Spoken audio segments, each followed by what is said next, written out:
भगवान कृष्ण का जन्म 3112 ईसा पूर्व मथुरा में हुआ था। मान्यता है कि उनकी उम्र 125 साल 8 महीने और 7 दिन थी। उनका बचपन गोकुल, वृंदावन, नंदगांव, बरसाना, द्वारिका आदि जगहों पर बीता। भगवान श्री कृष्ण की सिर्फ 8 पत्नियां थीं, जिनके नाम रुक्मणी, जाम्बवती, सत्यभामा, कालिंदी, मित्रबिंदा, सत्या, भद्रा और लक्ष्मणा था। 8 पत्नियों से हर एक से भगवान कृष्ण को 10 बेटे हुए, यानी कुल मिलाकर भगवान के 80 पुत्र थे। इन 08 रानियों को अष्टाभार्या भी कहा जाता था। भगवान श्री कृष्ण ने देवी राधा से इसलिए विवाह नहीं किया ताकि मनुष्यों को आंतरिक प्रेम के बारे में सिखाया जा सके। श्री कृष्ण को विष्णु के 8वें अवतार के रूप में पूजा जाता है। अक्सर हम कृष्ण को मक्खन चोर के रूप में या महाभारत में अर्जुन के सारथी के रूप में याद करते हैं, जिन्होंने युद्ध के बीच उन्हें गीता का ज्ञान दिया था। श्री कृष्ण को कान्हा, कन्हैया, श्याम, गोपाल, केशव, द्वारकेश या द्वारकाधीश और वासुदेव आदि नामों से जाना जाता है। महाभारत युद्ध के बाद श्री कृष्ण पांडवों के साथ गांधारी और धृतराष्ट्र के पास बेटे दुर्योधन की मौत पर शोक जाहिर करने और क्षमा मांगने पहुंचे। दुर्योधन का खून में लथपथ शरीर और अंधे माँ बाप की आंखों से आंसुओं की बाढ़ से पांडवों का भी दिल भर आया था। गांधारी पांडवों को छोड़ श्री कृष्ण को दुर्योधन की मौत का असली जिम्मेदार मानने लगी। गांधारी ने श्री कृष्ण पर चीखते हुए कहा, आप द्वारकाधीश हैं, जिनकी पूजा मैंने खुद विष्णु अवतार मानकर की। क्या आप अपने किए पर जरा भी शर्मिंदा हैं? आप चाहते तो अपनी दिव्य शक्तियों से इस युद्ध को टाल सकते थे।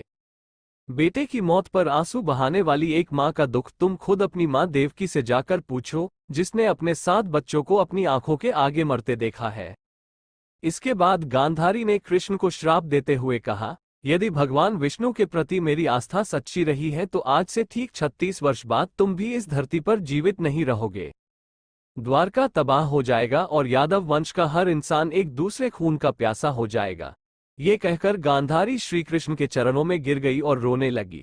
कृष्ण ने चेहरे पर हल्की सी मुस्कान लिए गांधारी को उठाया और कहा, माते, आपके श्राप का असर एक दिन जरूर होगा, लेकिन ये सिर्फ मेरे प्रति आपकी सच्ची श्रद्धा की वजह से नहीं, बल्कि बदलते समय की वजह से भी होगा। कहते हैं कि गांधारी का यही श्राप यादव वंश के विनाश और भगवान कृष्ण की मृत्यु का कारण बना।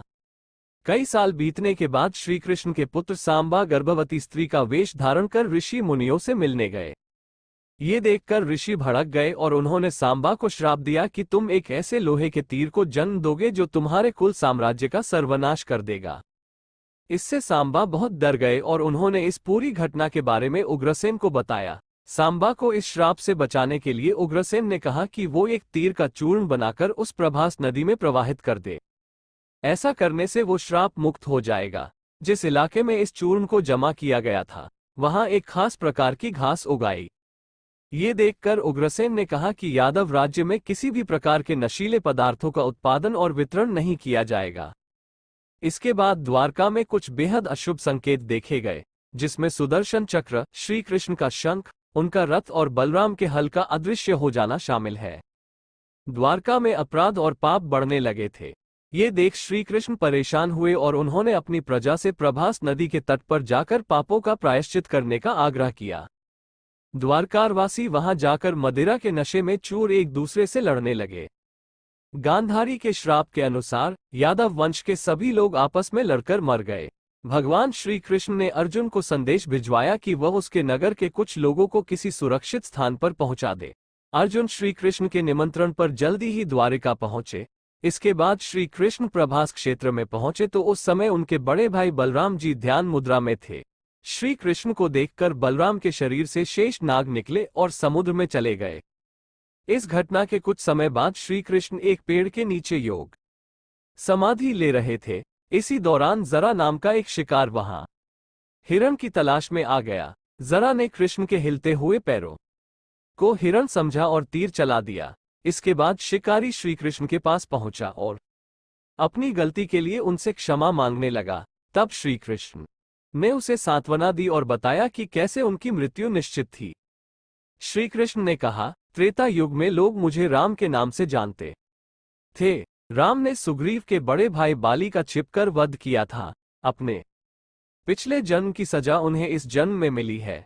दरअसल जरा ही पिछले जन्म में बाली था। ये कहकर श्री कृष्ण ने अपना शरीर त्याग दिया।